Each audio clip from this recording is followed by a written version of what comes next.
வாழ்க இவ்வையகம் வளத்துடன் வாழ்க வாழ்க. வாழ்க இம்மாநிலம் ஆழ்ந்துணர்ந்து அமைதியாக. அன்பர்களே, February 8 அருள் தொண்டு என்பது பற்றி பேசுகிறார் அருள் தந்தை தத்துவஞானி வேதாத்ரி மாமுனி அவர்கள் இன்று. அதாவது, ஒருவர் மற்றவரை பார்த்து உங்களுக்கு அறிவு இருக்கிறதா என்று அறியாத்தனமாக கேட்பதை நீங்கள் அறிந்திருப்பீர்கள் தானே. உண்மையில் சொல்லப்போனால் அறிவில்லாத ஒருவர் இங்கு யாருமே இல்லை. இன்னும் ஒருபடி மேலே போய் சொன்னால், ஓரறிவு ஜீவனான தாவரத்திற்கு கூட ஒரு அறிவு இருக்கிறது என்பதுதான் உண்மை. இந்த நிலையில தான் அருள் தந்தை அவர்கள் முற்றறிவு, பற்றறிவு, கற்றறிவு என்று அறிவின் 3 அடுக்கு நிலைகளை பற்றி சொல்லுகிறார். இந்த உடலானது எல்லைக்கு உட்பட்டது உங்களுக்கு தெரியும். அந்த எல்லைக்கு உட்பட்ட நிலையிலே புலன்கள் அதனுடைய இன்பம் என்கிற வகையிலே பெற்ற அறிவுகள் எல்லாம் கற்றறிவு என்று சொல்கிறார்.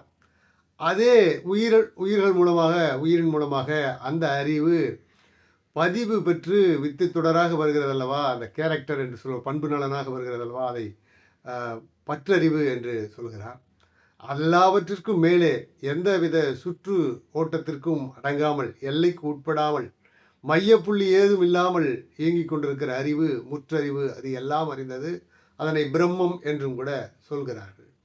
எனவே உடல் அளவிலே இயங்கிக் கொண்டிருக்கும் போது அந்த அறிவானது ஓரளவிற்கு தன்னுடைய புலன் இன்பத்தில் நாட்டம் கொண்டிருப்பதனால பிறர் மீது அன்பு இரக்கம் எல்லாம் இல்லாமல் இருக்கும். அதே அறிவு விரிந்த நிலையில இருக்கும்போது இன்னும் அன்பு, தியாகம் என்பதெல்லாம், ஒழுக்கம், கடமை, ஈகை என்பதெல்லாம் ஒட்டிக்கொள்ளும்.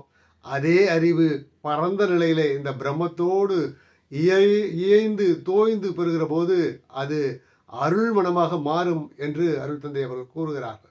அந்த வகையில் தான் அருள் தந்தை அவர்கள் சொல்கிறார்கள், எனது உடல் இயங்கிக் கொண்டிருந்த போதும் அந்த அறிவு எழுந்து விரிந்து இயங்கிக் கொண்டிருக்கும் போது அது உங்கள் எல்லோரிடத்திலும் ஊடுருவி அன்பு ஊற்றாக திளைத்து கொண்டிருப்பதை உணர்கிறேன்.